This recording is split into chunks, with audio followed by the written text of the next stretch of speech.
Uh, Good afternoon, everybody. Thank you very much for participating in this webinar. A big thank you to the panelists, to the guest speakers, and the participants.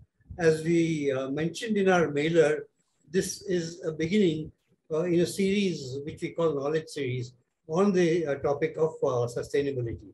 The whole idea is to create an awareness on the issues related to sustainability and climate change, and look at possible solutions.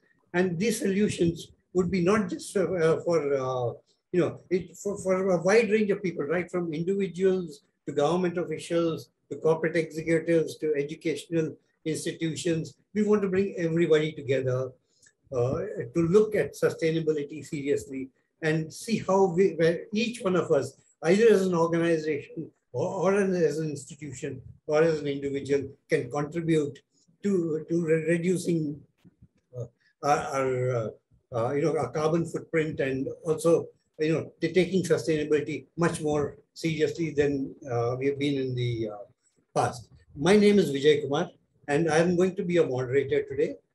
I'll give you a brief overview of how today's program is going to run. Firstly, we will start with an introduction on Auroville, which I will give. That will be followed by an introduction to Cambridge Institute of Technology, which will be given to you by Dr. Basana, who is the head of the department and dean. That will be followed by a guest lecture by Mr. Nakul Subramaniam, who's an expert on sustainability. This will be the first session. This will be followed by a panel discussion. In the panel discussion, we were supposed to originally have 4 people, but one person, due to various reasons, was unable to join in today, but she has sent a video. So we will start with that video, and then we will go on to the panel discussion with the other 3 panelists. This is going to be more or less the structure of today's program. Thank you very much. I'll now give you a very brief overview about Auroville and Auroville Consulting. Auroville Consulting was founded in 2010 and is a not-for-profit unit of the Auroville Foundation. We have a lot of expertise in ecological and socially responsible development. At Auroville, we work for a prosperous ecosystem that supports all life on this planet. Our approach is multifaceted. We collaborate with academic, private, and public sector partners, both in India and internationally, helping to develop sustainable urban and industrial development policies, ecologically friendly technologies, and the minds of future leaders. The latter we do with inspirational thought leadership and courses in aspects of sustainability. Auroville Consulting wishes to collaborate with industry, academia, governments, and communities to a cleaner, greener, and healthier planet. We have made a beginning by collaborating with the Cambridge Institute of Technology from Bangalore, which has been a great partner, and they have joined us today in helping us organize this. To achieve this objective, we have converted the Auroville Township into a living laboratory where many innovative and successful models and pilots exist, which can be duplicated in factories, commercial buildings, educational institutions, and campuses. When times are better, with the COVID receding, we would be happy to invite all of you to Auroville and to look at the work that we have done related to sustainability. Auroville Consulting would like to be a knowledge partner to all organizations wishing to reduce their carbon footprint, increase their use of renewable energy, become energy efficient, recycle water and waste, and ultimately reduce their costs and the cost to the planet. We are interested to work with any organization or individual that wishes to become a thought leader and a sustainability advocate. This is exactly what we want to do. And the purpose of this webinar, I wanted to say a few words, and then I came across this quote by Al Gore, the former US Vice President, which said it beautifully. The whole objective of the series of knowledge webinars that we're going to conduct on sustainability. And Al Gore said, and I quote, "Believe in the power of your voice. The more noise you make, the more accountability you demand from your leaders, the more our world will change for the better," unquote. This is exactly our objective. We want your voice to be heard. We want to create that awareness so that you will come out and speak on climate change, on the carbon footprint, on all the issues related to sustainability, that you will make the noise, you will demand accountability from our governments, from our corporates, from everybody, because it's for our own good, and this will bring in a better change. Thank you very much, and I hope you find this a very useful and interesting webinar. I now hand over to Dr. Basana to introduce CIT and our guest speaker. Okay. Good evening, everyone. Thank you, Vijay, for briefly introducing the entire idea of having this knowledge series, as well as introducing Auroville. I'm Dr. Basana Patagundi. I'm heading the MBA department at Cambridge Institute of Technology. I'm going to briefly introduce Cambridge Institute of Technology to all the participants here. Just give me a minute. I have a small, very short presentation. I'll just open it.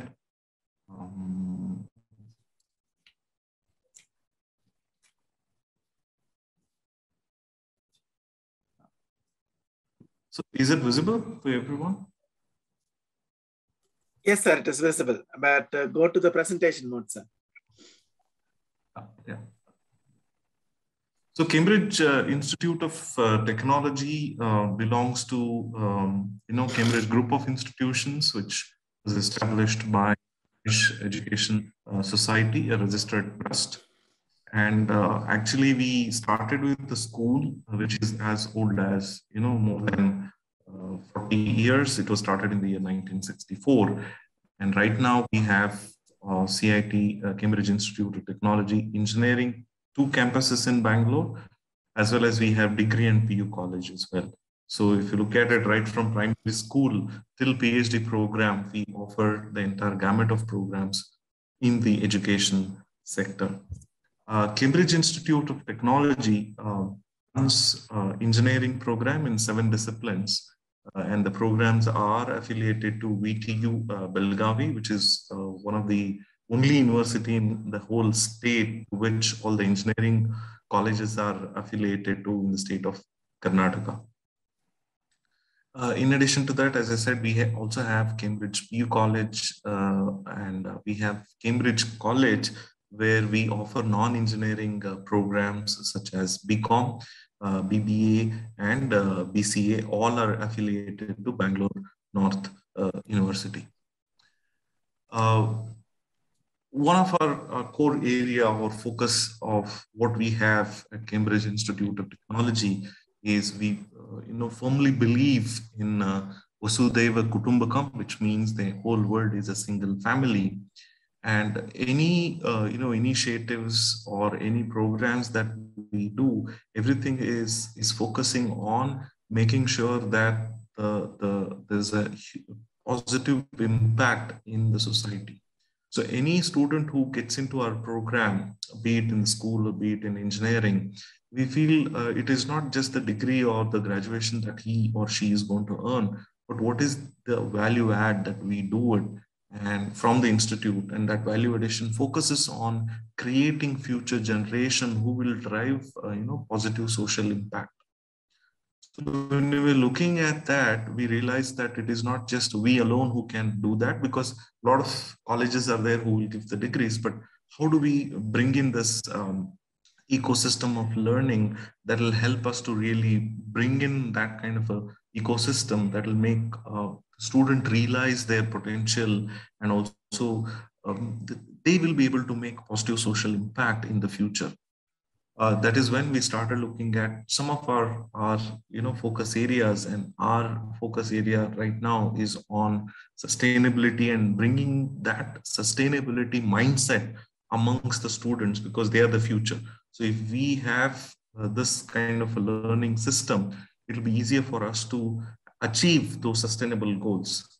In fact, we are one amongst the zero waste campuses here. And we also have tied up with a lot of organizations and other NGOs who will help us to implement SDGs. We are also a member of, United Nations Global Compact Network India, through which we are able to kind of successfully implement some of the SDGs. As most of you know, that we have to achieve all the sustainable development goals that we have set in the year 2015 by 2030. So we are making our efforts in bringing in those achieving those sustainable development goals. That is why I put up this slide where is it only Cambridge that is going to drive all the sustainability development goals, or is it the entire community with its stakeholders? So it's the collective responsibility, and thanks to Auroville and the entire team, we've come together and tried to focus on sustainability and drive some of the good, practices in sustainability. From an education point of view, as I said, we have a lot of responsibility in the society because we sort of help the future to build the future through the students. So this is a great opportunity for us to collaborate with Auroville and the entire team to come out with this knowledge series. And as I said, that we strongly believe in this philosophy, Vasudhaiva Kutumbakam, and all of us will sort of today we commit ourselves that whatever best we know in the sustainability area, we will share it with everyone and help achieve the goals that we have set in. With this brief introduction on CIT and the philosophy behind CIT and working with Auroville, today I would also take this opportunity to introduce our guest speaker, who is one of the best professionals that have come across. He is Mr. Nakul Subramaniam. He is an industry professional with over 3 decades of experience in the corporate world. He has qualifications in food technology and management, and currently he is pursuing his doctorate in the area of manufacturing sustainability. This is where I started interacting with him in his research area, and I found him to be one of those persons who is quite eager in learning and also trying to contribute to the literature in terms of what are the best practices of sustainability and sort of document as well the whole practices of manufacturing of sustainability. His experience spans across the diverse industries like dairying, IT, ITES, manufacturing, and finance. He held leadership roles as Director Facilities and Procurement with Huge Software and Director Operations with Adobe Systems. He also served as a Vice President with First Source Solutions and Chief Administrative Officer with WNS Global.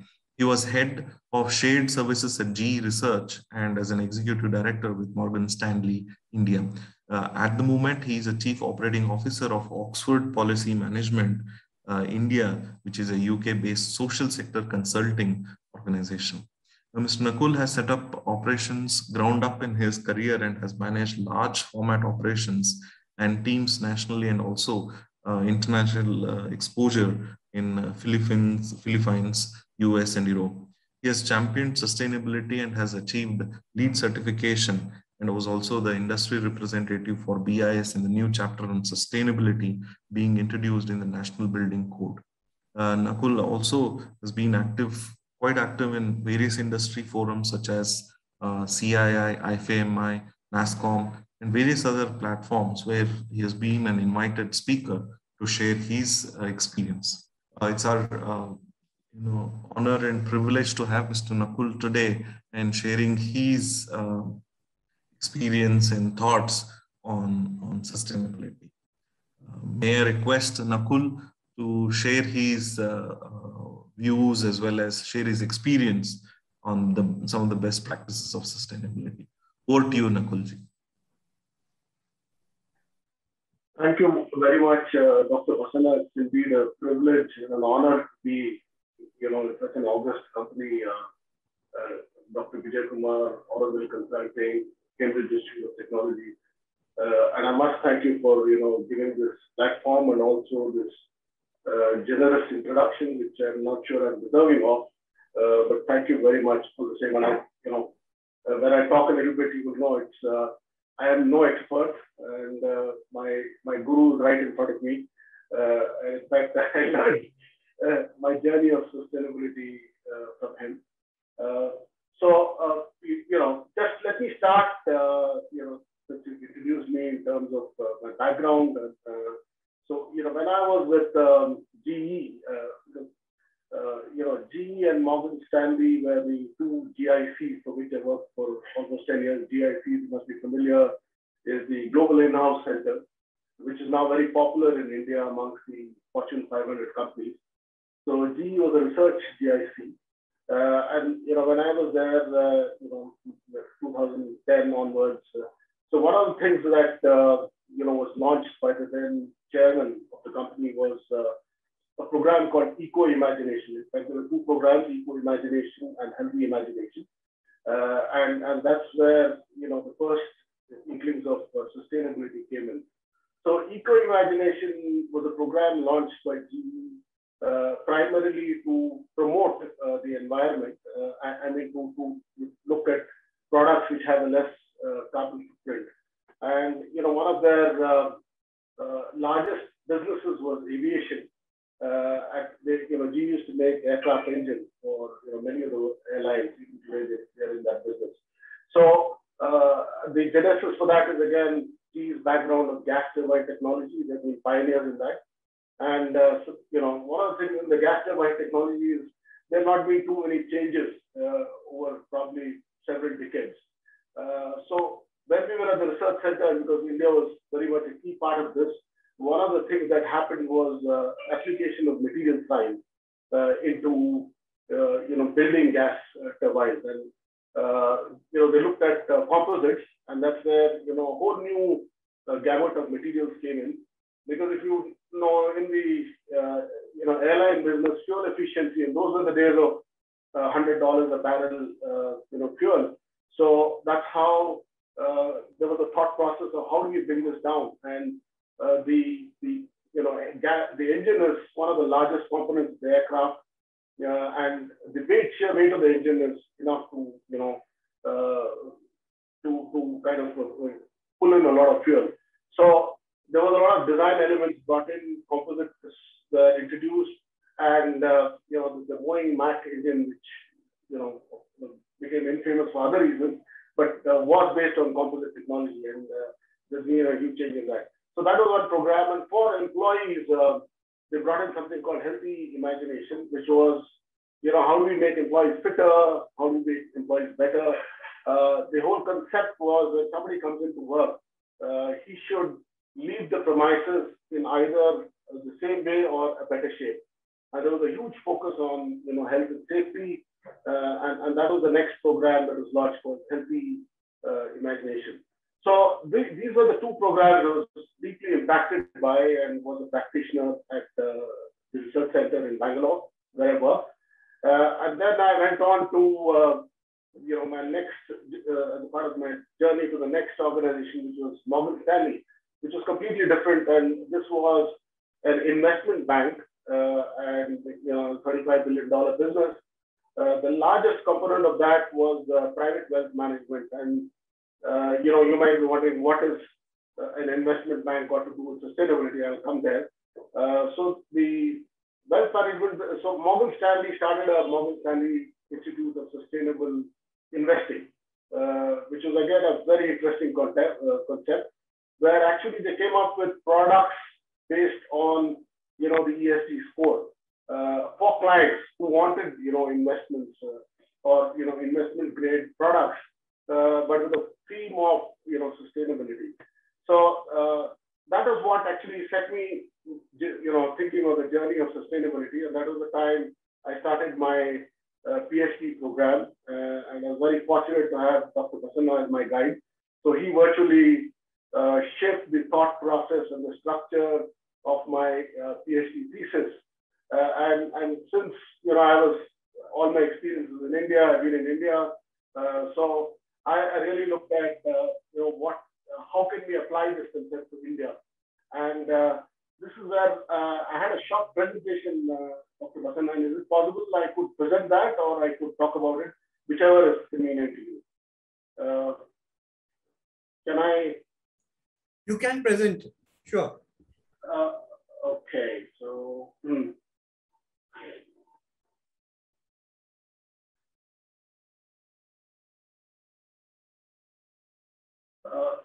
So are you able to see my screen, sir? Yes, Very we good, can. sir. Yes, Yeah. we can. Yeah. Okay. So great. Thank you very much.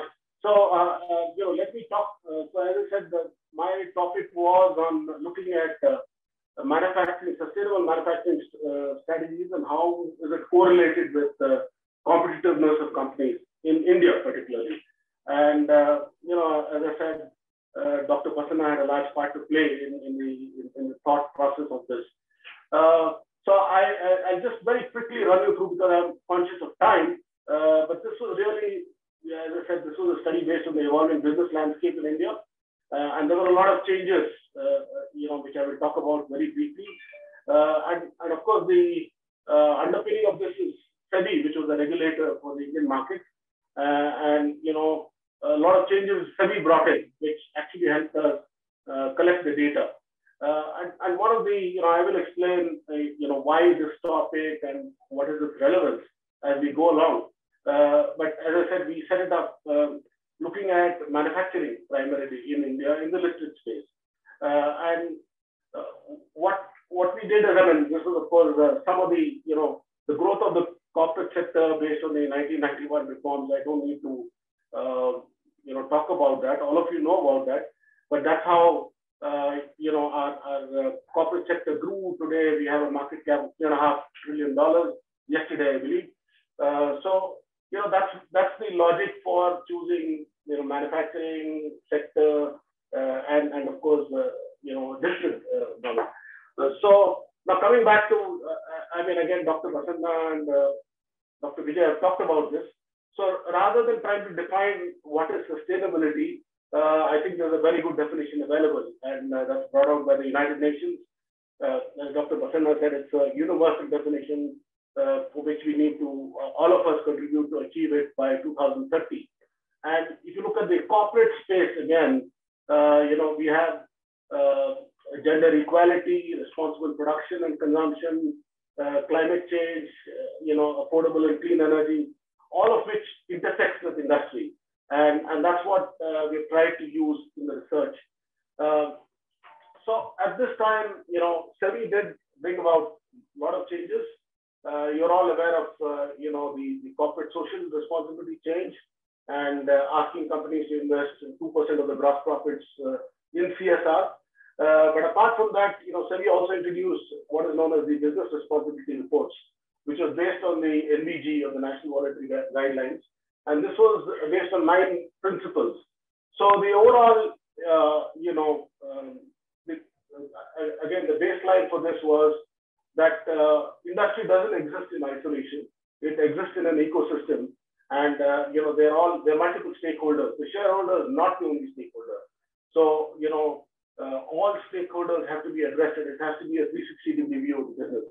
And that's what brought in things like, ethics is very basic, but product life cycle, employee well-being, human rights, environment, regulatory policy, consumers, etc. So these were the principles on which the whole reporting structure was drawn up. And the top, 100 companies in India were mandated to report on this from 2013. And that's the time when, we started our research. So that's how, what's the research problem? So why is this a problem? The problem is because, again, as I said, the way industry looks at sustainability is very different from, the way sustainability should be looked at. And largely, this is looked still as a cost, something which is good to do. It's something which, may or may not really, is unclear, how it impacts the business. And whether this is really correlated or not. And that's why, obviously, this is happening because competitiveness was a clear focus of all shareholders, but sustainability was the focus of a select few shareholders or stakeholders, sorry. So one of the things that, we thought that this research can solve is how do you build in sustainability as a part of the DNA of the business. So if competitiveness is something which every business understands, so if you can tell them that, look, by doing this, you also improve your competitive positioning, then it's a no-brainer that companies will take to it, and this will be a very popular concept. So that was why we began this research and looked at a solution to make sustainability ingrained into the business. So very quickly, I mean, I don't want to go into the slide, but as you can see, in terms of global emissions, while China and US is up there, India contributes just 5%, but we've been, I think, very proactive with our sustainability goals. Our commitments are, are very concrete. The current government has a lot of emphasis on sustainability. So, I mean, again, as I told you, the research methodology was, and I'll take you through it very briefly, but because we defined competitiveness, we looked at the top 100 listed companies, and what we did, this was a longitudinal studies.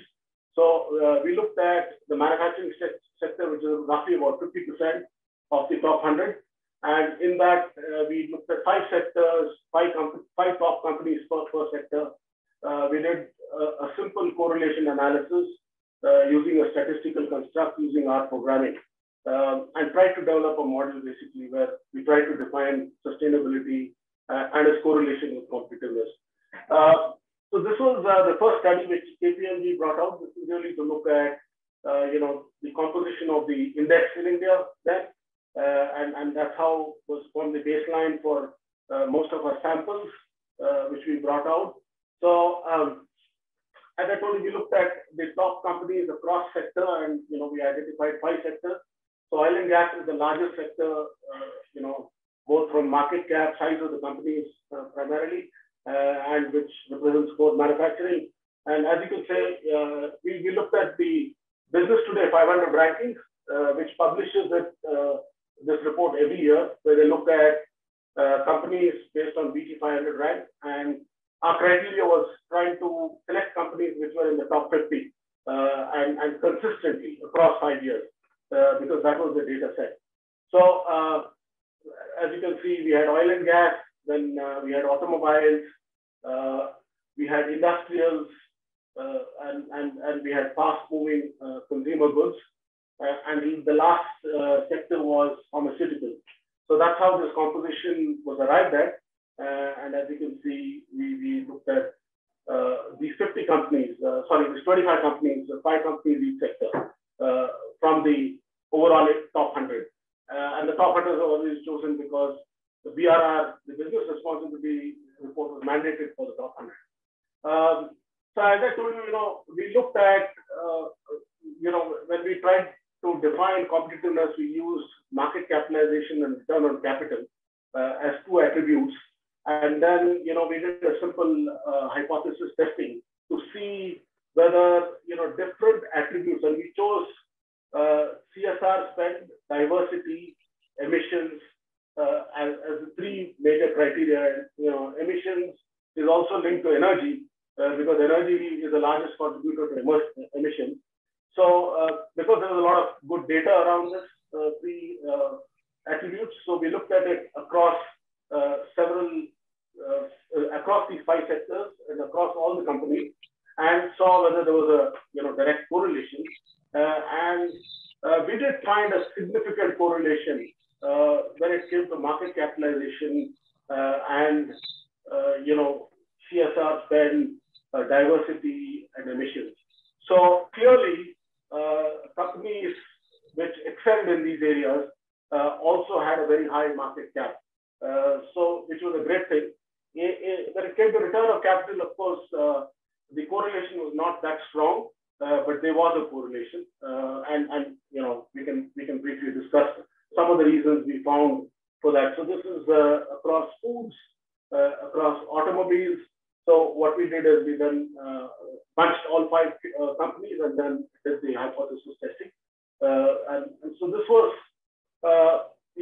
how it stacked up, and basically these were the conclusions that we had, and some of the things that we found very interesting. As I told you, the data was very dispersed, but the quality of reporting was very high in oil and gas, primarily because of regulatory reasons.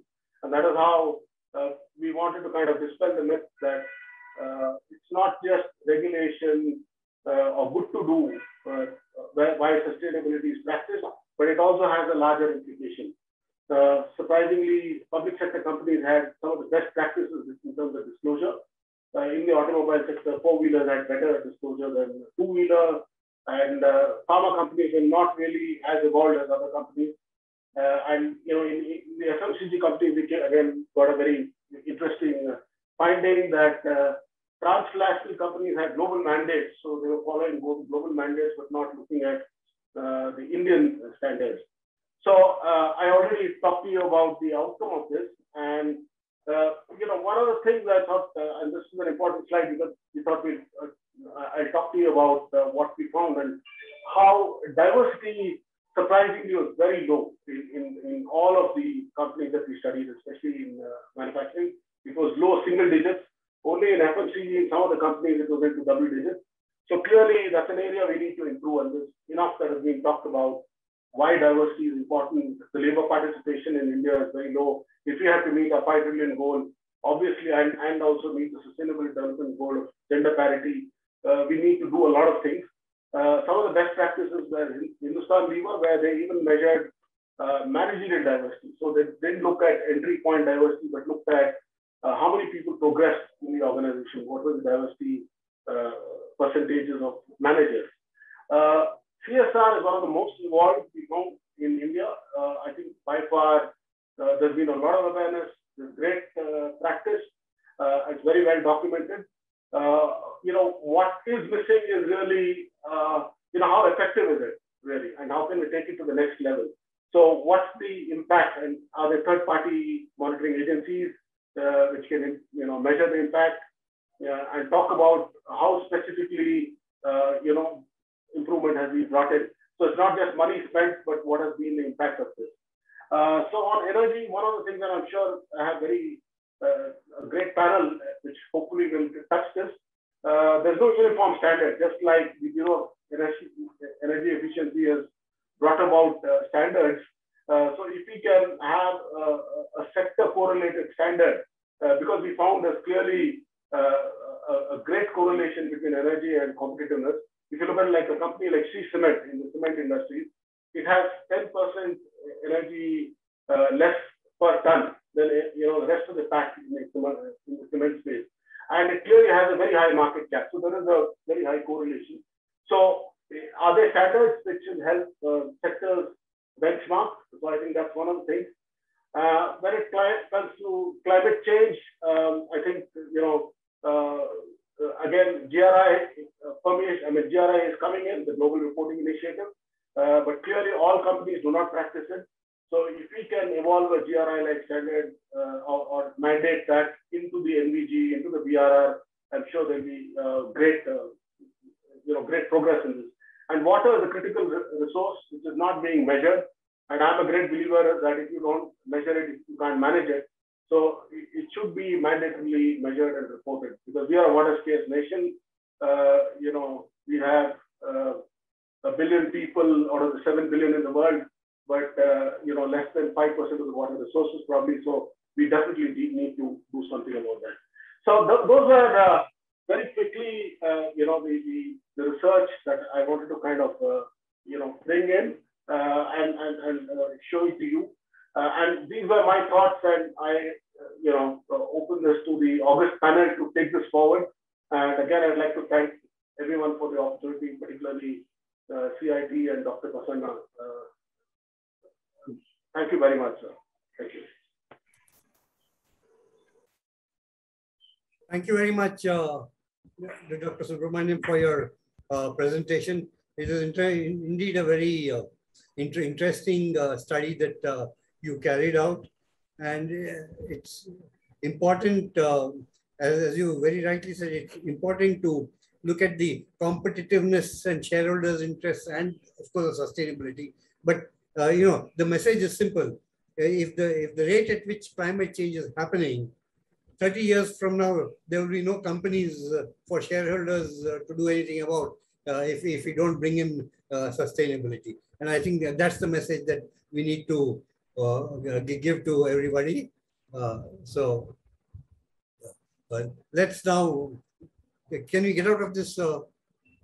Yeah, okay, thank you. We shall now proceed on to the, I think, the panel discussion. We have three very interesting panelists. As I mentioned earlier, we had a fourth one also who was to talk on urban planning and urban sustainability. But unfortunately, she could not join us. But she did send us a very good message. Well, I will briefly introduce her. Her name is Suhasini Iyer. She's from Oroville, and though she's not joining us, she has sent us a message. But I'll briefly tell you about her.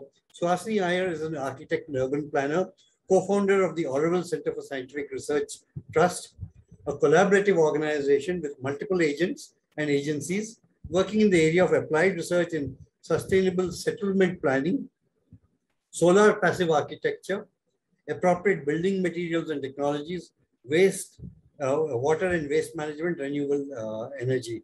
She heads Oroville Design Consultants, a planning and architecture design studio, primarily focused on planning, designing, and implementing the applied research development projects within Oroville. Now, so Santosh, can you just put a video? Small background of what is the situation globally. We know, like the last figures I have is from 2019. Globally, the urban population is 55.7%, which means more than half the world's population of 7 point whatever billion live in urban areas. But in India, the situation is very different. We have only about 34.5% of the people living in urban areas in the same 2019 statistics. But the interesting thing is, in India, if you look at the kind of development in urban areas, if you just take slums and you go through the last 25, 30 years, in 1990, where we have recorded figures, 54.9%, or let's say even 55% of urbanized India lived in slums. But then by 2000, it was 41.5%. And then by 2018, it's 35.2%. So if you would just look at in terms of percentage of people living in what we call slums or unorganized shelter, one would think that India is actually improving in terms of livability of its urban areas. But unfortunately, these figures do not reflect the punctual reality. Because what we have in India is a very skewed situation. We have these metropolises like Delhi, Bombay, Calcutta, Chennai, Bangalore, and Ahmedabad, which have huge populations. And then you have the first, second, and third tier cities. And in that, you realize a major part of the slum dwellers are in the metropolis and the first tier cities. And due to the type of development policy planning that we have in this country, the migrant, most of the development opportunities are in the metros and first-tier cities. So this creates a whole series of challenges when it comes to urban planning and development. So even before we go into the question of how do we become sustainable, we really need to first identify where are the challenges? Like if I would just list them out very, very, very shortly, like we have urban sprawl, which means that most of the cities keep growing beyond a certain limit. They take over agricultural areas, they take over wetlands, they take over rural areas, they have peri-urban areas which don't come under the legislation. So there's rampant development which is not really monitored or planned. Then you have, of course, overcrowding. In sections of the city, the overcrowding is such that most of the buildings do not have natural light and ventilation or proper safety measures or security. They do not get services. If a disaster would strike, like flooding or earthquakes or whatever, evacuation of people would be almost impossible. Then you have, of course, insufficient housing. And here we are not talking about people who live in slums. We are actually talking about people who would be within the income range of, let's say, 15,000 per month to 40,000 per month. rentable spaces not available for lower income groups. And these are actually the major suppliers of labor and skilled labor, especially in the manufacturing, in the small and medium scale manufacturing. Then another problem, of course, we have is water and sanitation. I don't need to expand on it. All of us who have lived in cities know the situation, not only availability of water, quality of water, the type of sanitation, dealing with, the sewage, the waste management, and other things. Then environment. Now, there are several aspects when we talk about urban environment. Of course, there's air quality and air pollution and stuff like that. But there's whole other range of environmental issues. There's insufficient open spaces. Even the open spaces that are there are usually misused, insecure, not maintained. There's a disparity of open space availability between different parts of a city. The haves have better open spaces, open space per inhabitant than the have-nots, when actually the have-nots live in worse condition in terms of built-up spaces. Employment, we have 90% of this country is employed in the unorganized sector and most of it in urban areas. They don't have employment assurance. Employment conditions are bad. A large part of it is daily wage unskilled labor with no incentive for skill development or skill upgradation. No extension education. Then we have, of course, access to food and healthcare, which is another problem. Like recently we did a study on Chennai, has the biggest vegetable and fruit market of Asia, Coimbatore. And 1/10 of everything that arrives becomes waste. And this then is dumped in wetlands like Perungudi, which makes another problem. So can you imagine every 10 tomatoes, 1 tomato goes waste before it reaches the consumer. And finally, of course, mobility, which is not just the traffic on the roads, but access to mass transportation, which is offset by the number of car ownerships and private cars by people of a certain economic group that crowds out mass transportation. Of course, many of the cities in India under the JNURM scheme, smart cities, all are going for the metros, which is great, but still the last mile is never taken care of. So you get off the metro and you're still 2.5, 3 kilometers from your house because the metro doesn't go street to street. There's no transportation link there. And if you're somebody who's earning less than 25,000 a month, this last mile ends up costing quite a big amount of your daily transportation budget. So I would say when we are looking at challenges in terms of urban development, we are actually looking at a challenge which is in terms of our policy planning, decision making, and politics, which is still hierarchical and centralized, when the scale and complexity of our urban areas has gone way beyond it. So sustainability has to start with integrated planning of politics, resources, and environment together, and not just resources. Thank you. I hope all of you could see and hear her clearly. It's unfortunate that Suhasini is not here with us today. Otherwise, we could have asked her to elaborate a lot on, especially on urban sustainability, which is her specialty. What we've also decided to do today is that after each speaker, we will ask you, the audience, a question, and we would like you to answer it. We will send you a link through the chat box on Mentimeter, and you just have to answer that. So, Santosh, can we have the very first question on Mentimeter? Could you put on the link?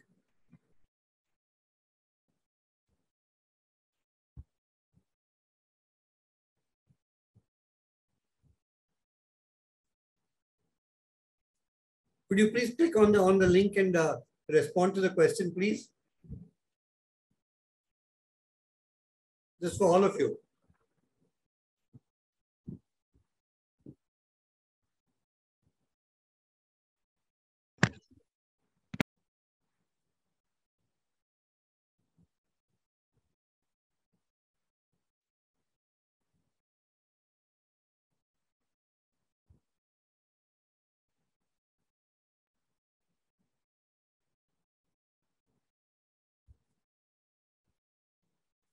Okay, the question was the themes on sustainability that you would be interested to join in future webinars.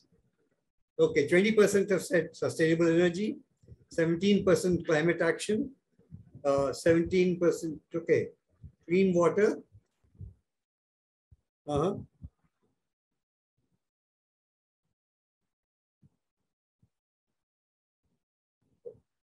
That's very interesting. A large percentage are interested in sustainable energy, followed by climate action, clean water, urban planning, agriculture, yeah, artificial intelligence is sustainable. That's very interesting, and deforestation. Thank you very much.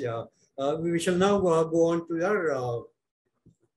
Can you get out of this, Santosh, please? Santosh, could you put up this small presentation on sustainability that we had, before we start the panel discussion? This is a very brief presentation to introduce you to the Sustainable Development Goals. Next one, please.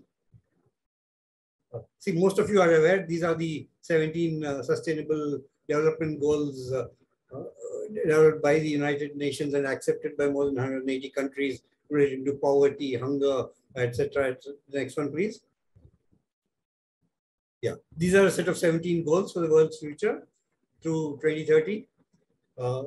There are 169 detailed targets on these, negotiated 2-year period at the United Nations, and agreed to by nearly all world nations on 25th September 2015. Next, please. As you can see, each and every goal is very important. They're all extremely important, the 17 Sustainable Development Goals, though we, of course, cannot concentrate on all of them. So we have chosen a few focus areas. The next one is. Nevertheless, every goal is interconnected. That is going to be the message of our, not only this webinar, all future webinars, that each and every Sustainable Development Goal is interconnected. And we need to look at this whole issue of sustainability, look at the interrelations and look at it from a holistic point of view, rather than in form of silos like energy or water or waste management. It's much better to look at it in an integrated manner. Thank you. The next one, please. Yeah, what is new and different about the 17 SDGs? It's the goals that apply to every sector and nation, cities, businesses, schools, and this is the universality. And that's also one of the themes of this webinar is the universality of the entire development goals. Next. Yeah, this is integration. I think it's a very easy one. They all have to be integrated. We need to work on integration. Next, please. Yeah, and finally, it is the transformation. So we have to transform these goals into policies, into actions, and to bring about the changes that we desire. Yeah, next one. Yes, now let's start the panel discussion. Thank you. Yeah. Yes, okay, what we do is we will now ask each of the 3 panelists that are there with us today, given 7 minutes each, to make their presentation and their approach to the entire theme of sustainability. What is it that they think when they think about sustainability? What are their priorities and what is their importance? So I will first start with Dr. Brahmanand Mohanty. Dr. Mohanty is an independent expert in sustainable energy. He has been serving the French Environment and Energy Management Agency as its regional advisor for Asia since 1991. He is a faculty in energy in the School of Environment, Resources and Development, Asian Institute of Technology. He has undertaken professional missions during the last 3 decades for bilateral and multilateral development agencies in Asia, as well as in the Middle East, Africa, and Mediterranean countries. He obtained his doctorate in energy from the Institut National Polytechnique from Toulouse in France in 1985. Dr. Mohanty, over to you. We'd love to hear what you have to say on this whole issue of sustainability. Thank you, Vijayji. Good evening to all of you. I've been asked to speak for a few minutes. I didn't know that I had to prepare something specifically. I would like to perhaps share my screen, if I'm allowed to do so. Yes, absolutely. Yes. Yeah. Yes, then. Yeah. Well, very quickly, I just wanted to show why the subject has become very important for us. You can see the Earth's history if you put it on a 24 hours clock. And you can see the human beings come in somewhere here, just before the 24th hour. So our existence on Earth is very, very brief compared to the life of the Earth so far. Okay? So if you look at the history, we are actually nobody. But we believe that we are the master of the universe, and we act as if we own the Earth and we can do whatever with it. And there lies the challenge. I'll just show you a few figures. You can see here, dinosaurs came somewhere here, and because they didn't behave themselves well, they became extinct after a few centuries or millennium. So if we don't behave ourselves, Earth will be there still, because you can see Earth lasts very long, but maybe Earth will not accept us in the present form that we are. So there is an alarm bell now, in the sense that you can see the population growth. This is the scale I'm showing you from 10,000 BCE to the present day, 21st century. You can see the maximum growth has been in the last 200 years. The growth has been 7 times more. Okay, so most of the things that I show you, all these exponential growths have taken place in the last 100 or 200 years. This is the figure that shows, because we are proud of our economic growth. You can see the GDP, the gross domestic product, which is a measure of the economic growth of countries. It has gone up by 10 times in the last 200 years. If somebody is, please put yourself on silent mode so that others can hear. Then we're talking about energy. You can see the growth of primary energy consumption has been 25 times more in the last 200 years. The history of oil is less than 200 years. The history of coal is less than 200 years. The history of natural gas is less than 200 years.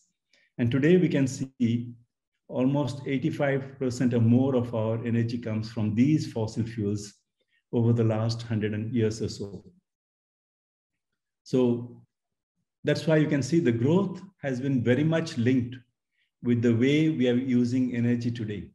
If the population has grown, it is also partly due to the availability of energy sources, easy availability of energy sources. And all these, you can see growth, GDP, the growth of economy, as well as the energy consumption, have had impacts in terms of, you can see the fresh water consumption has also gone up by 5.6 times in the last 100 years alone. Okay, so these are showing us that while we live on a finite earth, we believe we behave as if we have an infinite resource, both in terms of energy, water, and natural resources. Okay, I haven't shown you the figure of natural resources. I could show you similar type of figures for natural resources. This is where you can see the material extraction in the last 45 years alone has been 3 times more. We have increased by 300% in the last 45 years. And the global material productivity, you can see, has, on the whole, material productivity has actually gone down, whereas energy productivity has been fairly constant since 2000 or so. Our labor productivity has gone up, whereas our material productivity has actually started going down since the beginning of this millennium. And what is most alarming is the carbon dioxide emissions have gone up by 7 times in the last 65 years. And this is the cause of global warming and climate change. This is a very slow process, but we have accelerated it by our human activities over the last 100 years or so, and much more in the last 50 to 60 years, as you can see the exponential growth here. And this figure shows that, we all, if you take our human population and the resources that are available, that are measured by what we call the ecological resources that we have, the reserves that we have in terms of land mass, mineral resources, etc. If you take all the ecological resources and divide by the number of people on Earth, we'll get what we can say our individual share of ecological resources, or other words, it says ecological footprint. And you can see our ecological footprint is actually shrinking over the years because the population is growing, whereas our resources are dwindling with time. And we are not giving enough time to the nature to replenish itself. Nature has a fantastic mechanism to balance itself, replenish itself, but at its own time, not at the rate at we are consuming the resources at present. So as a result, you can see somewhere around 1971 or so, we have started to have what we call a deficit of ecological resources because our footprints are becoming bigger than what our share are. As a result, we are behaving as if we're living on one earth, but we are behaving as if we have access to 2, 3, and more number of earths. And that is a challenge because the finite resources cannot meet in the sense that we are borrowing from future. So, if you go to a bank and you try to get more money that you have deposited, you will not be allowed to do that. But in the case of nature, we get away with it. And it's again done in a manner which is not really equitable. That means very few people have access to huge resources, whereas the others don't have any access. So we talk about an inequitable world. So all these pressures that we're having now, at the center, I've shown you what are the driving forces of what we call dwindling of resources are what we see: production, manufacturing, and consumption. We are consumers, and consumption is related to population growth, migration, urbanization, poverty, and inequality, and deprivation in basic infrastructure for many of the people. I will come to some figures later on. And as we extract the resources, we have impacts on the environment in terms of emission to air and water, waste deposition, and dissipative losses. And you can see that has impact both on the upstream in terms of landscape changes, hydrology changes, soil degradation, etc. Similarly, we have downstream impacts, and climate change is just one of them. There are many others that I have shown here. I cannot go into the details. I can share with you the slides later on if there is a need for it. So what have we got here? Just to give you a feeling of scale. If you take the Earth as this, the quantity of water that we have actually is only this much. Similarly, if you take all the air in the atmosphere, it's only this much that we have. If we do not make use of them properly, both air and water, we can't survive. We cannot survive in an environment where the air quality is very poor and there is no access to water. Now, I don't know if all of you are familiar with this notion of what we call Earth Overshoot Day. I said that we are living as if we have access to more than one Earth. And this is shown by this graph that you can see. This was for 2018, showing you that if each country lived like an Australian, then we would require 5.2 Earths. A population of Australia is something similar to what we practically add every year in India. And if all Indians live like an Australian, we require more than 5 Earths. That's the same for USA, etc. And you can see India is one of those countries here where actually we live as if we are managing with this one Earth, because this number is not recent. but it's not changed so much. It's about 0.7 or so at present. Means we are well within our individual footprint, but as a nation, we are becoming huge consumers of resources, huge emitters of carbon dioxide and greenhouse gases. So what is the challenge that we have at present? We would like to have human well-being, health, people are well off. We would like to have economic activities. We talk in terms of how to have more wealth in terms of GDP. And we are using resources at an alarming rate, and we have negative impact on the environment. So the idea is, how do you ensure that we continue to have good human health, well-being, etc.? We continue to have good economic activities, but it's benefiting everybody. So we are talking about people. How do you ensure that people are taken care of? We are ensuring that the profit economic activities are leading to profits. And at the same time, we are ensuring that we're taking care of the environment, both in terms of resource use. So this is summarized in what we call the 3 Ps: people, profit, and planet. And sustainability is all about how do you create a balance between people, profit, and planet. If you cannot create a balance between the 3, we are into trouble. Okay. Just to give you, because I'm going to talk a little bit more about energy. You can see the electricity. I've just taken an example of electricity per capita. That means per person, how many kilowatt hours are used in a country. So you can see India is somewhere there. These numbers again are not up to date, but I've just taken some slides that I already had. India is somewhere here. Our consumption is about, let's say, 1,000 kilowatt hour or less per person per year. Whereas if you see countries like Singapore or even higher, Italy, they all consume more than 6,000 kilowatt hour. That means there is a difference of what we call factor 6. But what is important is Human Development Index. And in the Human Development Index, it's a complex measure which shows how well people are in terms of education, health, and many other factors that are taken into consideration. So it is said that if the Human Development Index is, let's say, about 0.8 and above, then it's not so bad. Now, in that case, we have to see if we want to reach, if you are somewhere around 0.6, a little above 0.6, if India wants to reach 0.8, what is the pathway that is left for us?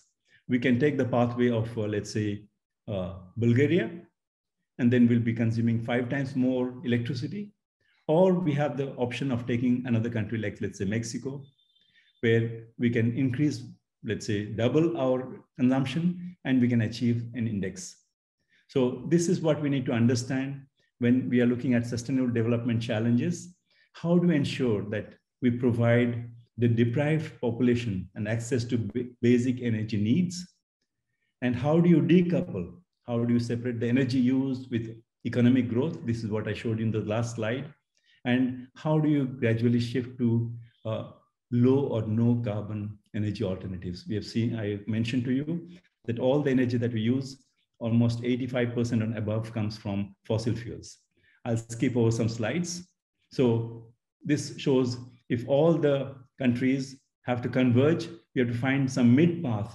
That means the developed countries have to come down, and the developing countries might need more energy, but we'll find a mid path where we are within what we call the one planet scenario. That within one planet, all of us can live happily with a Human Development Index which is acceptable for everybody. I'll skip over some slides. I just wanted to show even India, in terms of India, I showed you the figure, average figure was about 0.6 tons of carbon dioxide per person per year. But even in India itself, because there is a tendency to blame industrialized or developed countries, but in India itself, we have a huge disparity. And you can see the top 20%, which have income of, let's say, or expenditure power of less than $5 per day, we have emissions of about 1.32 tons for carbon dioxide per person per year. Whereas the bottom 20% hardly emits 0.2. And you can see when I say top 20%, all of us who are participating in this webinar, I can assure you we are all in this group. So we are privileged compared to, let's say, 80% of Dr. Mohanty, you're running out of time. Could you? Yes, I will just stop with one more slide or so. Okay, so here you can see the wealth pyramid, because I talked about people. You can see the population is large, but the well-being is taken care of by GDP, and you can see 92.3% of Indian population. This is the figure of 2007, the Swiss Global Wealth Report, 2017. We can see 92.3% of the people have a wealth below $10,000.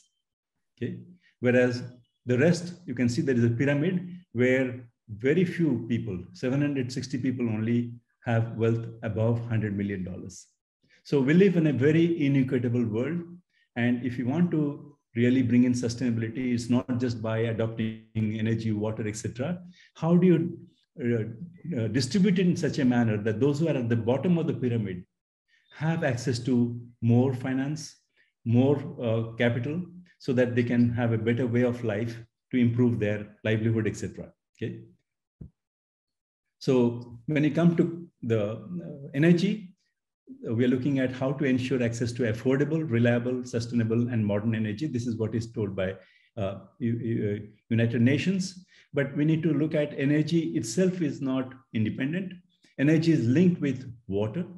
For example, you cannot get access to water if you didn't have energy. You know that people had to walk, many women had to walk kilometers and kilometers to get fetch a pail of water. But today it's possible because having access to piped water, or we can go down, dig deeper and pump out the water in the place where we live. We don't have to really walk 5 kilometers or 10 kilometers to do that. Similarly, energy is linked with food, because the growth of the food production has been accelerated thanks to, again, energy, because we have gone into mechanization. We are able to provide fertilizer, etc., by using energy directly and indirectly. So when you look at food, there's a lot of energy which is going to produce, let's say, an apple or a kilogram of rice. There's a lot of energy which goes into it. Okay. So similarly, you can see energy and poverty. There's a link. You can see when people didn't have access in India, for example, 40, 50 years back, people in the rural areas didn't have access to electricity. This has changed to a great extent. They had to depend on kerosene. Kerosene was heavily subsidized so that people could have kerosene lamps. Can you please? Yeah. Okay. I will stop with that. We may come back to discuss further on this issue. Okay. Sure. Thank you. Thank you. Thank you very much, Dr. Mohanty. That was extremely interesting presentation. Santosh, could you put up the first, the second question, please, for the participants on the Mentimeter?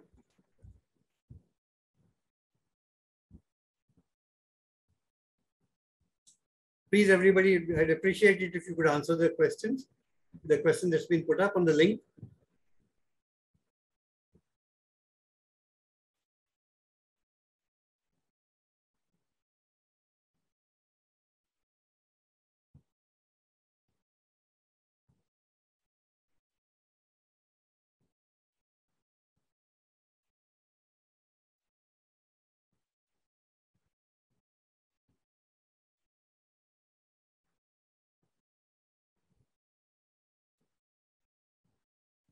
The idea of this is to get feedback from all of you to understand, what kind of a webinar or a workshop that you would prefer. Would it be a panel? Would it be a single expert? How would you like the structure to be?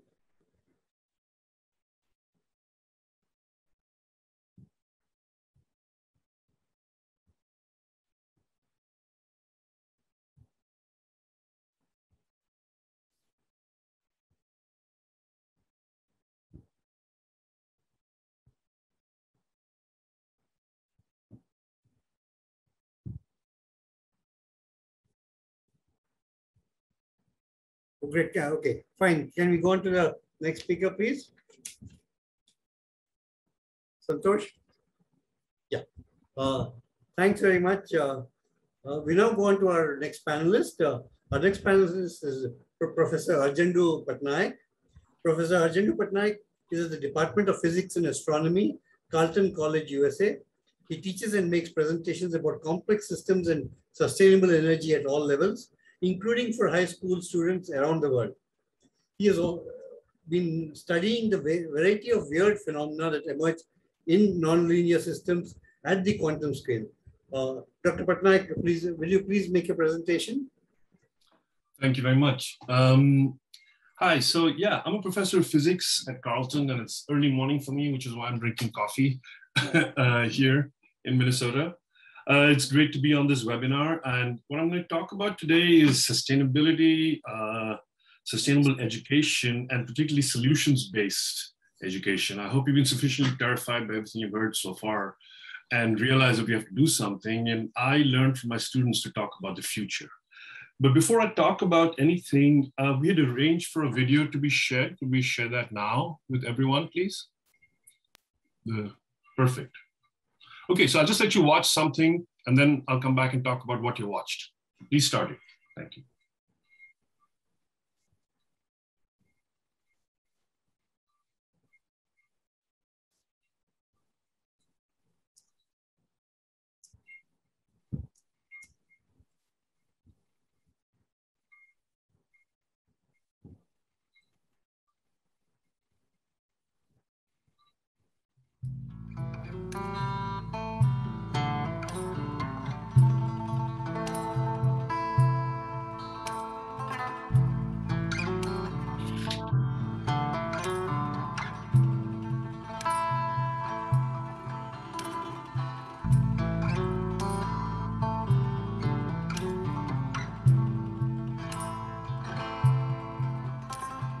This was the first time that I've ever been to Asia and been in this type of environment or been on a farm.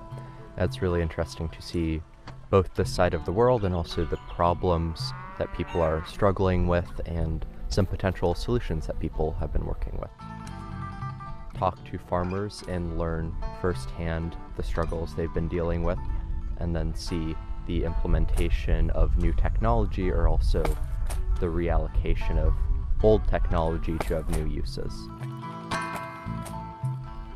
I think it kind of gives me an appreciation of how you need to actually be on the ground to find solutions and to brainstorm ideas as opposed to just researching. I definitely learned a lot about India's energy issues because I really feel like I was very ignorant before I came here, and the relationship between agriculture and like energy issues, which I really wasn't aware of before. I care about making the world a better place. I think that if you think too broadly, it's hard you can easily get caught up in the big picture stuff. But if you zoom in, like for example, the project that we're working on, if you just look at the actual irrigation system, the rice that's going to be grown here, and the energy that it takes to grow that rice in the form of transporting the water, I care about making the small things work.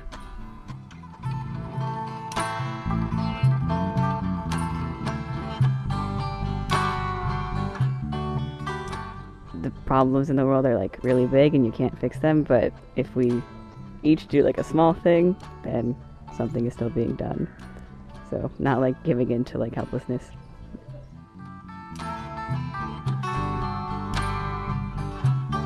Hey, could we pause here, freeze here? We don't have to see the credits.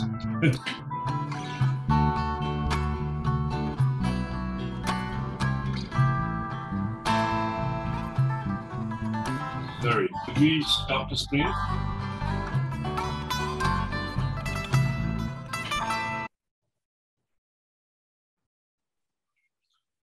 Great, thank you.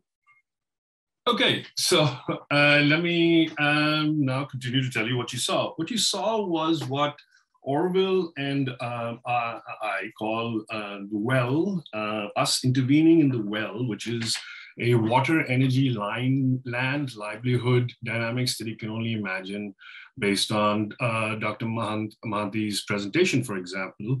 If you don't have control over water, over electricity, then how do you store water? How do you pump water? How do you do anything? And what we did that, Annapurna Farms, was transform a farm from a place that had either flooding and no water to a place that used solar panels to store the water in an above ground place and then use gravity to disperse the water later. So using physics to transform economies, people, and places.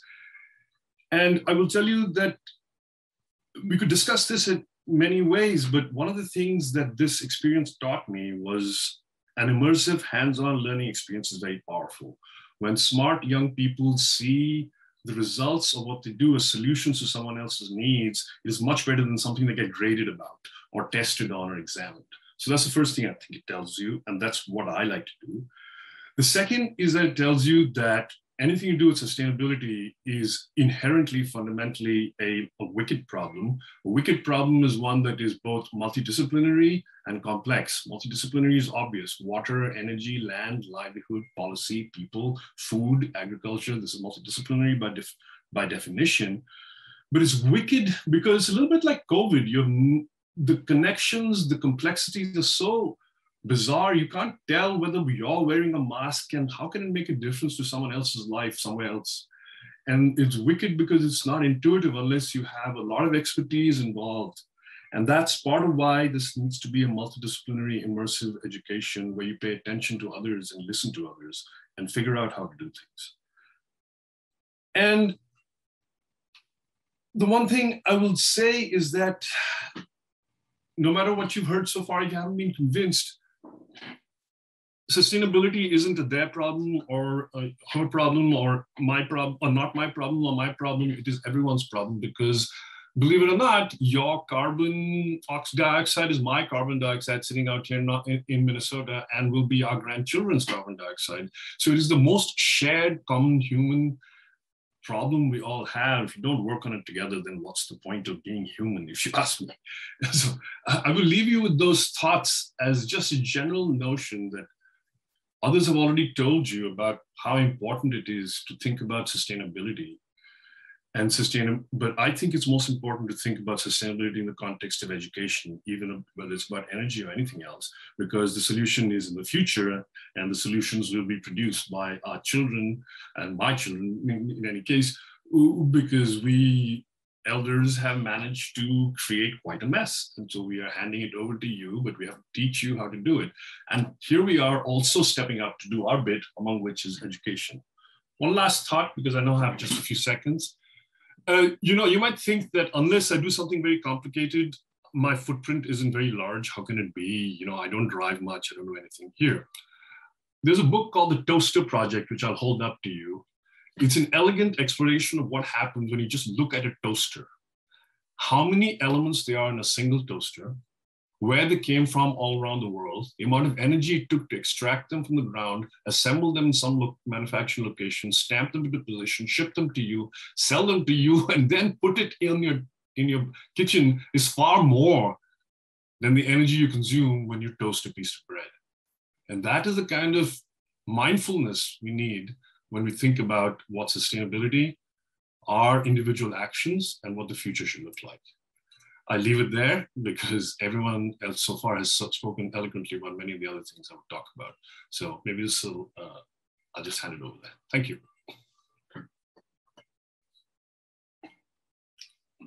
You're muted, I'm afraid. Yeah. So thank you very much, Dr. Patnaik, for your very, very brief, but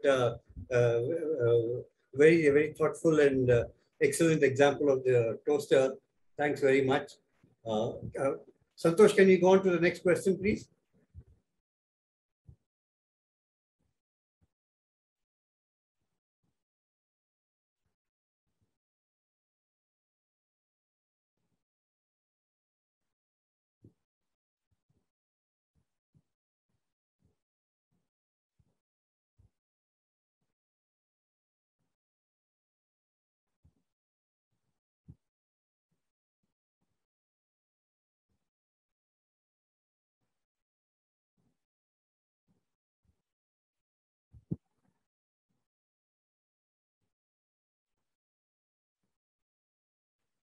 This is very, very interesting that the participants would like it to be a series of sessions, not just one session and say bye-bye. In fact, that gives us a lot of room for thought, and gives us an idea on how we will organize our future webinars and workshops. Thanks very much. Now we should go on to our next speaker.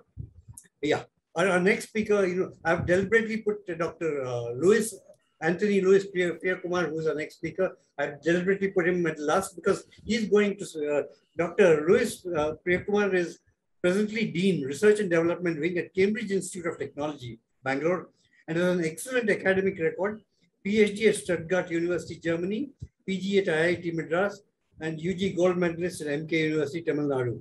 He has been working with CIT since March 2020.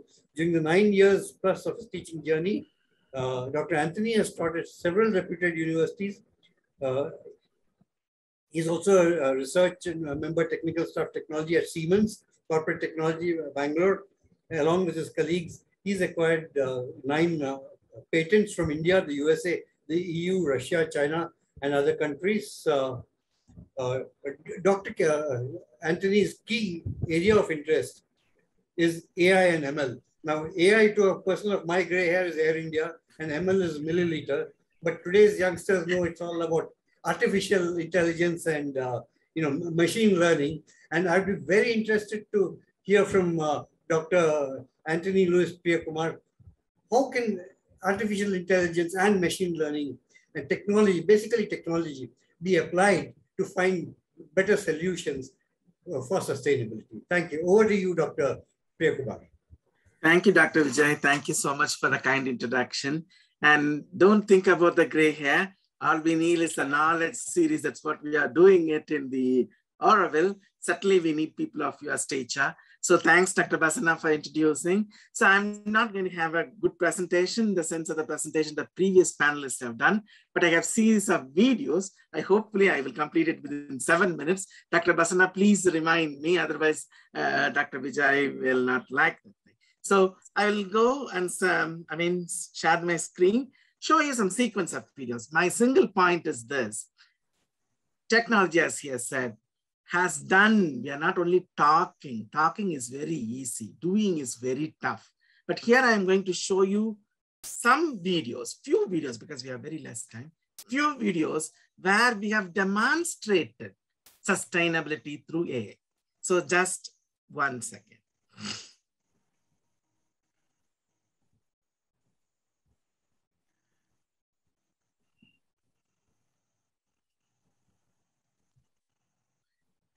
Are you able to see my screen?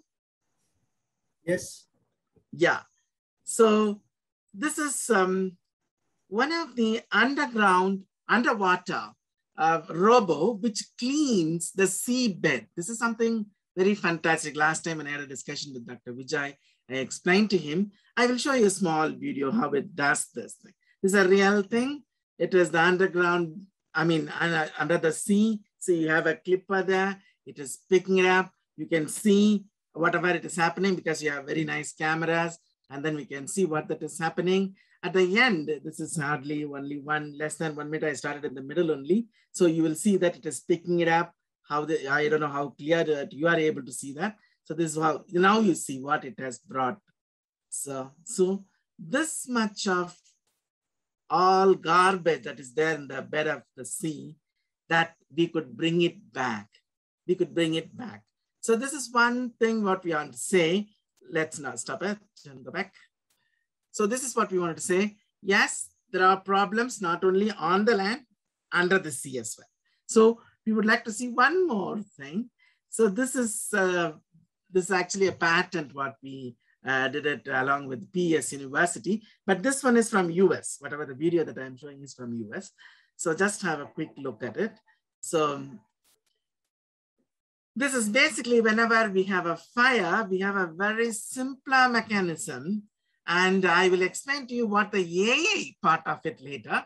It's just wherever you want, just to throw a small ball, which you can keep it for 2 years. It is self-life is 2 years. Whenever there is anything, just to throw your ball there. This is a thing, everything will be extinguished within few seconds. The question is, you may ask, where is the AA here? So the AA part comes something like this. Along with my students, we developed a drone-based system because for many of the time, we may not be able to go closer to the point where there is fire.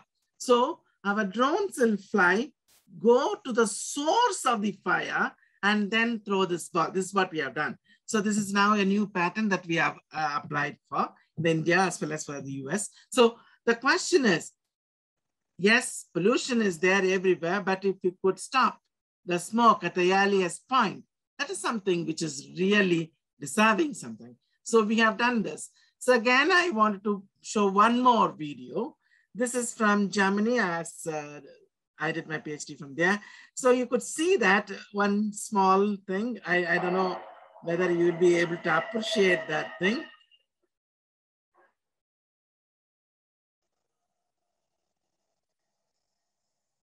If you have seen this, I will bring it back once more and then I will stop it at the right moment. Let's see.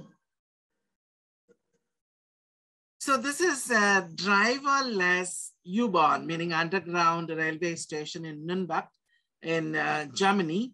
This is there not for recent times, more than 10 years or even more. But the thing is, when we ask what is AI to do with this and what is that is to do with sustainability, this is the key point. Yes, you see, whenever we see a driverless vehicle, which we are trying it, and I know for sure that will never go well in Bangalore at least. Maybe it can drive anywhere else, but not in Bangalore. That I can assure you, but we will still try. But this one is, whenever this is operated by an AI system, these all high energy consuming vehicles can be operated at the optimal speed so that the amount of energy required becomes the least. The human beings always go up, would brake, don't do it appropriately, but this does this the best possible way. So the energy consumption is the minimal when the AI take over the human beings. So this may be not so good for many people, but then this is where we have to go. So I'll show you one more video. So this is one other video where we have drones. I always love drones. I don't know whether you are able to see the spray. And even if it is an inclined plane, we have an altimeter which can look into the height, adjust itself. And the most important thing is, this is a very generalized one. Now the artificial intelligence has been included in this. It will spray only when there is some disease around that area. It does a quick hyperspectral mapping and then decides, okay, this area is highly infected. I need to spray. Here is an area that is not that much infected, so I need not to spray so much. So the biggest problem that we as the urban society, that what we have is that we eat vegetables which are highly poisonous in one sense, and sorry, in something else is also running, I think. No, where is it? No, this is running, sorry. So the question is, if AI enters into our world, meaning whether it is in agriculture, whether that is in the pollution, whether that is taking some garbage from the bed of the sea, seabeds have so much of problem. There is another one, I think I couldn't get the video. I think I got, okay, this is another nice image, I got it. I want to share it with you. This came in Nature. So recently, as you would have heard that in, I think 21st of December 2019, huge forest fire in the Australian region. This was the satellite image. But now the technology has improved, not after this, before that also. Using satellite imaging, we are now able to see what is called LFMC. What is LFMC? Life, fuel, moisture content. So we are now able to detect that thing, which is one of the primary reason for the fire to catch, especially wildfire to catch. So now this, we are now able to manipulate it, meaning we are able to calculate it and then say, okay, this is an area. Now we are looking at what we call is the health of the forest. People are worried about the health of the human beings and other things, but for sustainable things, we need trees. Without trees, we cannot live, as all of you know. So we wanted to save huge amount of forests. So the forest area, actually in the last fire, that was one of the worst fire, an area of the size of Sri Lanka was completely wiped out in that particular duration of time, within a year, frequent wild fires. So the question is now, AI is entering into an area where it is making really the world sustainable. But there is a small problem to it. I think I will click in the right one. This is not, yeah. These are all some of the key things where AI can do this. If you have a time, just go through this long list is there. I don't have time for this. Yes, this is the one I want to say. So many people were talking about applications of AI with respect to sustainability, but AI by itself is not sustainable. This is something which we need to look into that. So just look into that. See, the air travel from New York City to San Francisco by one passenger creates this much of CO2. Like that, if you see, training an AI model, just training, you see how much of CO2 it produces. This is not something healthy for us. It is not healthy. Many people don't understand this particular part, but we are looking at it. The whole AI community is, first of all, we cannot say preach and then not follow. So we are also looking at it. How can we make our models such a way that they are carbon neutral or consuming less amount of carbon? This is one thing. This is what we call sustainable AI. This is not AI applied to sustainability. It is a for AI. How do we make AI itself sustainable? This is what we are working at it. Some of these activities we have started it in CIT also. These are all the known things. Yeah, the key thing is, this is with that I would like to conclude. This is from PricewaterhouseCoopers, not from me. It is from PricewaterhouseCoopers. It estimates that using AI for environmental application could contribute up to 5.2 trillion US dollars economy in 2030, because most of the SDG goals, we want to have it at by 2030. So this is going to contribute in 5.2. Indian Prime Minister has said 5 trillion economy, we need to make it. But just if you could put AI, but that is at the world level, not for the Indian economy, it's at the global level. So my point is this, yes, the other people, other panelists have given the picture that's a perfect picture, but there is also a hope. Technology is the hope. Technology, if you could put it in the right way, we will get it. We will get it, not completely solve all the problems. We are not claiming too much, but we need to start. Especially in a country like India, we need to start. If we could start, we will be, I think the other panelists said, we are only consuming 0.4 Earth or 0.7 Earth. So that's okay. So, but then if we could do, we will make not only India more sustainable, the whole world more sustainable. So that's my point. I think I completed well within my limit. I think Dr. Vijay will be happy. Thank you. Thank you very much, Dr. Andri. Indeed, it was very interesting to understand how we could use artificial intelligence and machine learning for sustainability. And as we all know, technology is the future. And with technology and its multiple uses, we could try and reduce this carbon and climate change effects of the climate change. And I hope that you come out with even more patents to bring about sustainability much quicker. Santosh, could you put up the last question, please?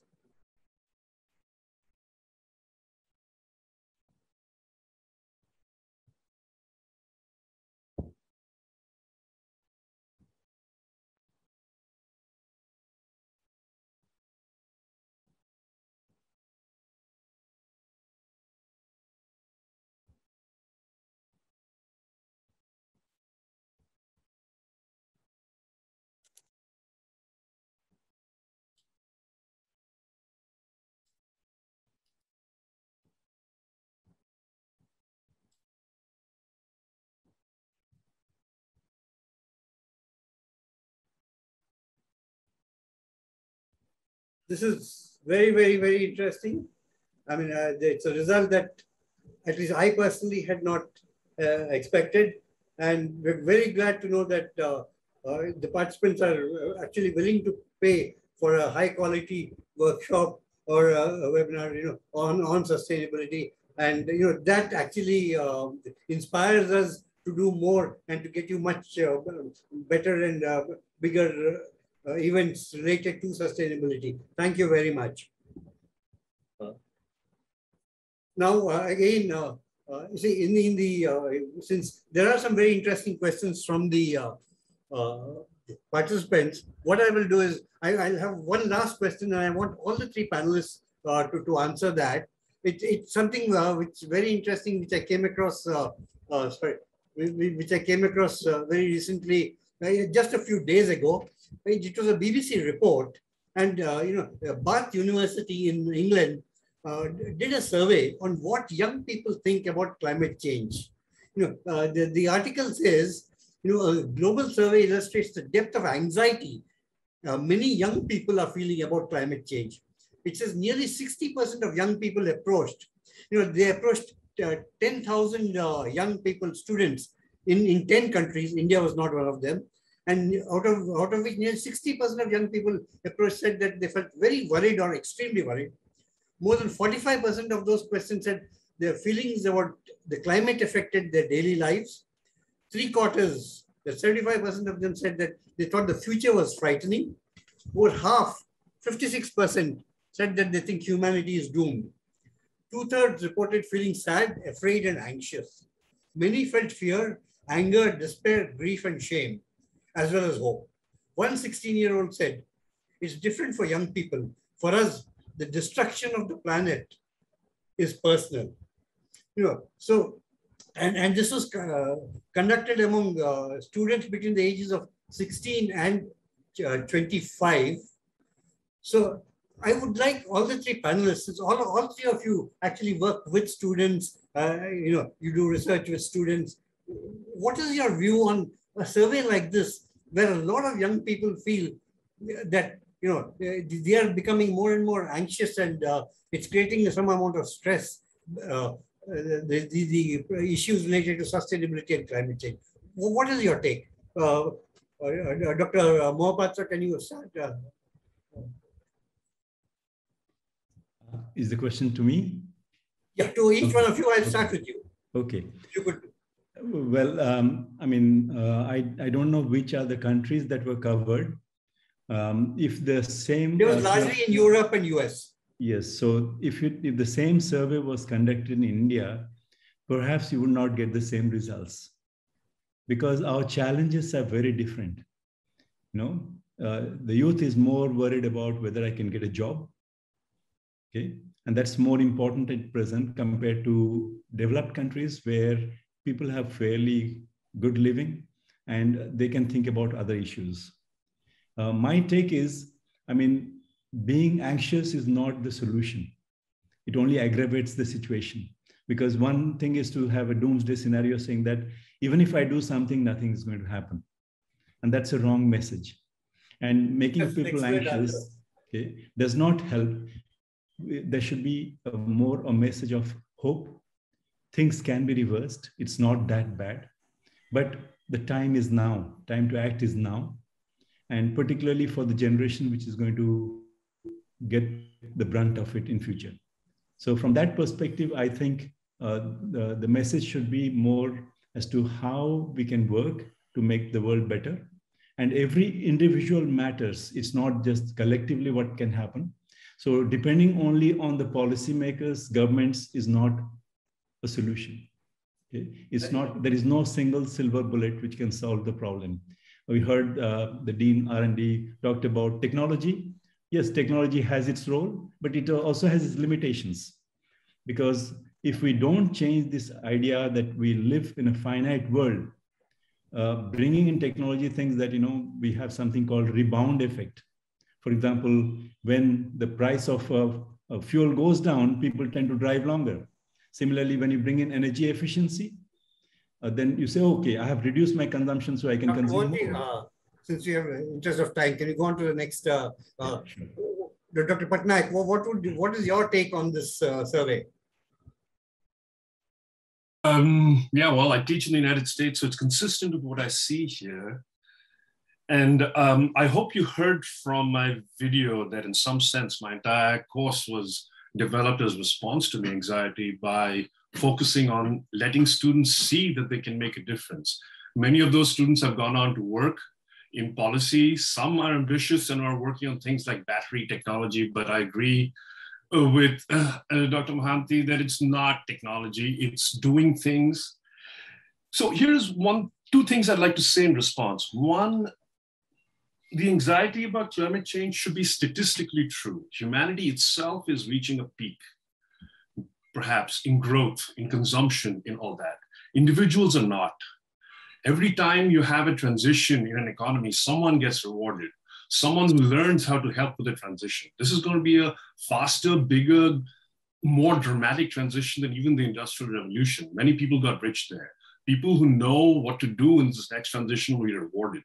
The question is, how do you find solutions and rewards that are not old school, that don't rely on growth, as Dr. Mohanty pointed out? You can't just keep growing into it. You have to figure out a way of finding more meaning with less, finding value and economic value and well-being with less materials and less energy.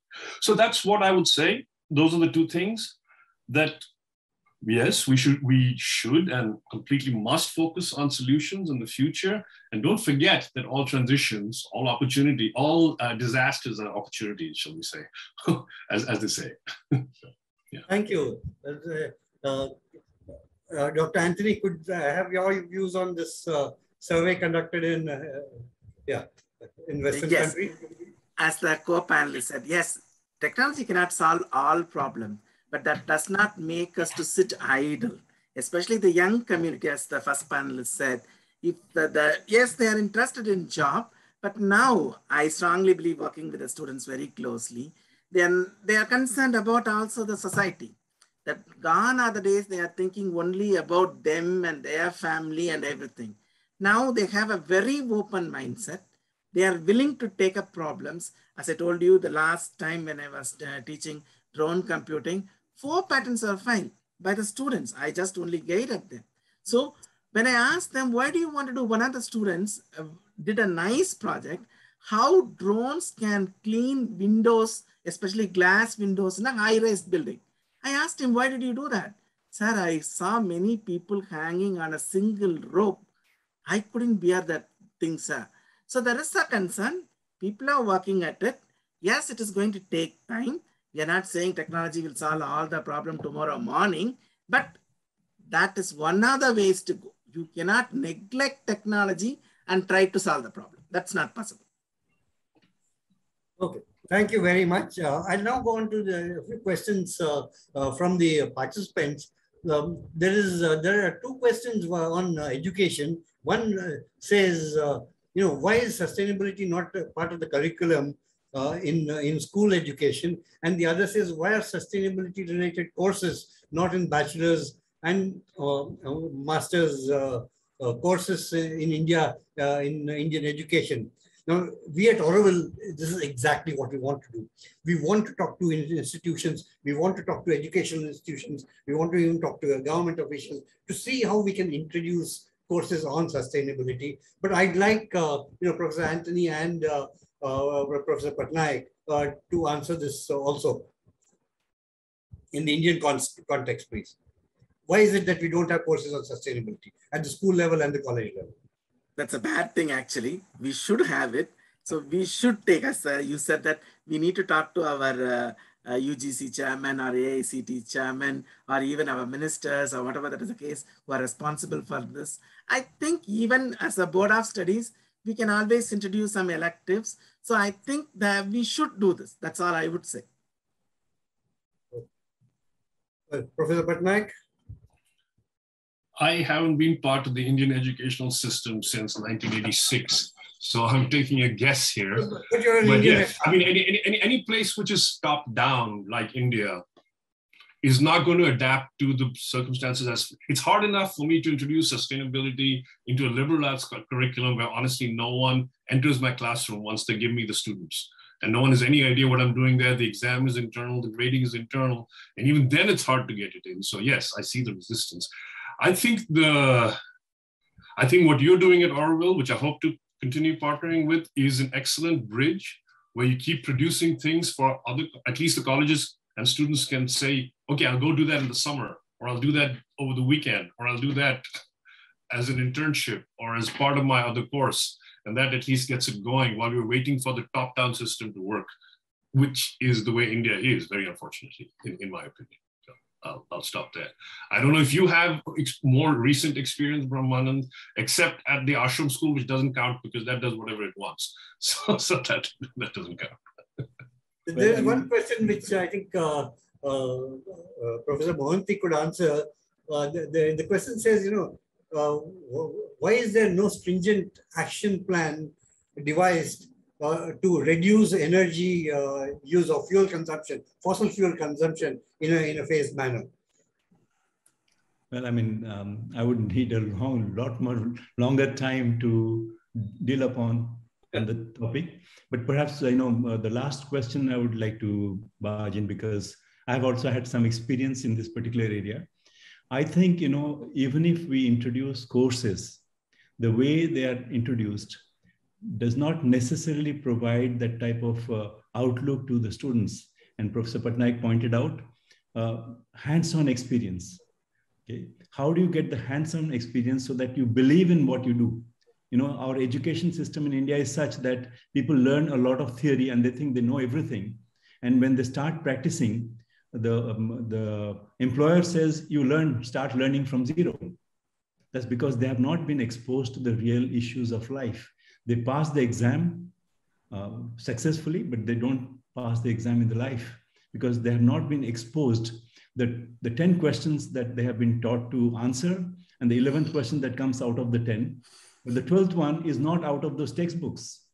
So how do you really teach them in a manner that they are exposed to real life issues and accept that not everything has an answer and there is no single answer to a problem? There can be many ways to doing things.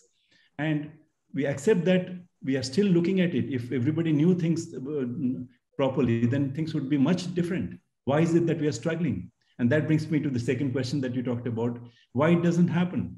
Because at the policy level, we think when you have drafted something, it's done. But implementation is a big issue. For example, how many people really understand what the issue is? You make a policy without really making people understand what the issue is, what the challenges are. So awareness is very, very low on all these issues. We talk about, don't waste water, close the tap. That's a very, very minor issue. Switch off the light, okay? But, compared to switching off the light, when I change my shirt and I buy a new shirt, how much amount of energy and water have gone into it? If I understood that, I won't be changing my shirt so often. Or I'd be looking at research areas as to how to develop new shirts, which will consume maybe 10 times less resources. So unless we bring those into the classroom and give them these exposures, then people think differently. For example, when I eat rice, I go to a school, I go to the canteen in a college, I go to a canteen and I'm throwing away, let's say 50 grams of rice. What does it mean? I've been asked to switch off, turn off the tap, but that 50 grams of rice, how much water is being wasted? To grow a kg of rice, how much amount of water is required? How many of the students know this? Absolutely. That's in fact very interesting. In fact, as you might already be knowing, at Oroville we are working on sustainability in the textile industry and sustainable fashion and sustainable. What you said is absolutely right. We need to create that awareness. As you said, not many people know how many thousands of liters are taken to produce, for example, a pair of jeans. You're very right. Rice, for example, is an excellent example of how much water it uses. In fact, long back, there was this article many years back which said India should not be producing rice because India is a water deficit country. We should actually be importing rice. We should be producing, crops which are more, do not require that much water because we don't have that kind of water. There's one more very interesting question from one of the participants, which I would like, and this person says, says, is there a possibility to develop institutional members and student chapters related to sustainability? Can institutions, educational institutions come together, create chapters and create membership for sustainability where students come together and take the initiative on talking about sustainability, on creating awareness on sustainability? I'll leave it to all three of you. I believe Auroville Consulting is trying to do that. We're starting from somewhere. I think Auroville Consulting has taken the lead with an academic institution to see how to start off this, nurture this exercise, and gradually perhaps it will spread. We need to sow the seed first and see how it works out.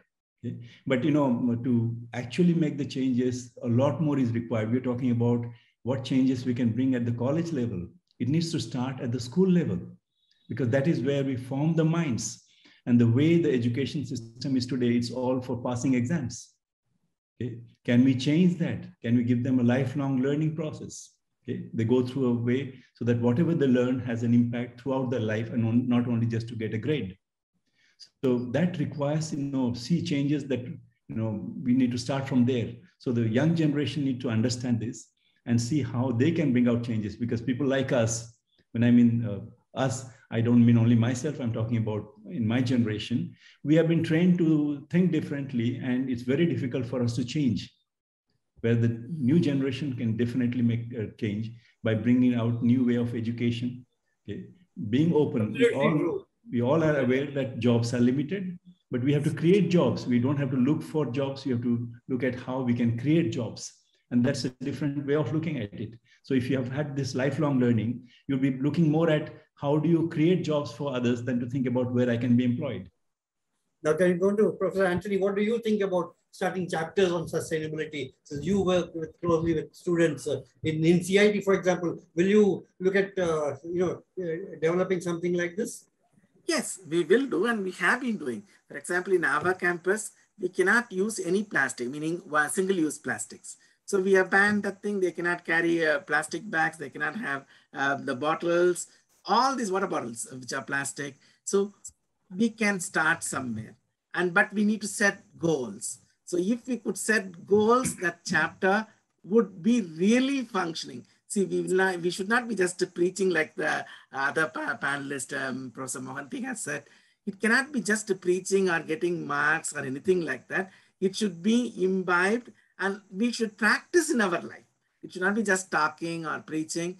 So long as if you could practice, and if the chapters are made such a way that if the chapters are made only to preach, I think again we are making the same mistake. But if the chapters are made to practice, then we are making a good progress.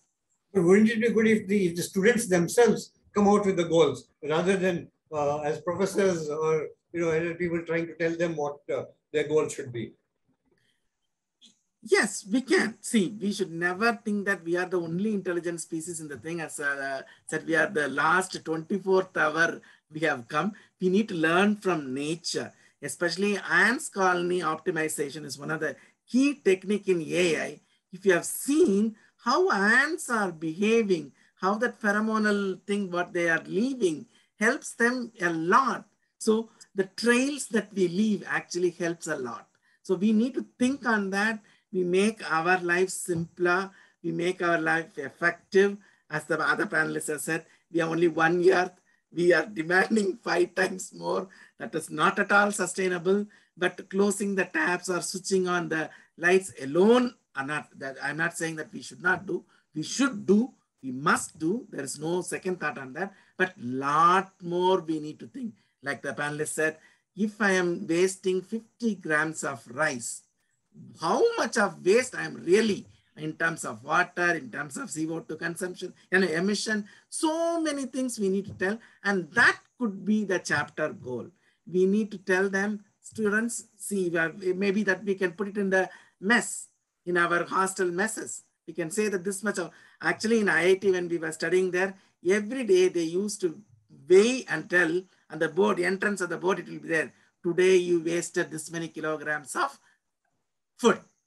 And then they will also say, let's say 30% of the Indian people are not having food per day, something like that. So I think we need to start, but chapters are the nice way to start. Even IEEE is the way they started with the student chapters and everything, and it has really resulted in a big way. So I think we need to start.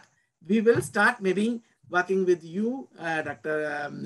Vijay or Dr. Patnaik or Dr. Mohanty. Professor Patnaik, we'll work together, find a way out. So Professor Patnaik, yours the last word before we wind up this thing. Well, I would throw out one idea based on things like Elon Musk's X Prize. If institutions around the country, along with governments and anyone, would team up to award a nice, healthy amount of money for any student group that delivers measurable campus gains within a year, that would make for an exciting and interesting sustainability competition and chapters and so on around the world. Having said this, I'm a theoretical physicist, and as far as I'm concerned, my job is done, and it's up to you to actually make it happen. So I'll leave that as my last word. So. Great. Thank you, everybody, the participants, the panelists, and of course my colleagues at Oroville, Maha and Sneha, and at CIT, Santosh, who did a wonderful job in helping to organize this whole thing, set it up, and and all the support that we have received from everybody. We are very encouraged by your answers to our questions, and this is exactly what we want to do. We will be sending all the participants a small knowledge report on sustainability, just to create that awareness, just to create that knowledge. We will also send you a link to the recording of this entire event. And we would love to have ideas from all of you, panelists as well as participants, on what are the subjects that you would like us to take up with experts in future workshops and in webinars that we would like to do. And we would love to invite all of you to Oroville to see what exactly we have done in Oroville, which has a lot of pilot projects. It's a living lab on sustainability, and it would be great to show you what we've done, so that you can come and if you can feel inspired, you can even come and use these facilities to come out with ideas, to join us and to work together with CIT, with Oroville Consulting. Thank you very much. It's been a great event, a great webinar. I think there's a lot of knowledge that was given by the experts, and thank you very much. And this is the first in the knowledge series, and we hopefully will do more and more with your assistance, with your inspiration, with your knowledge. Thank you very much. Have a good evening and a great weekend. Bye-bye.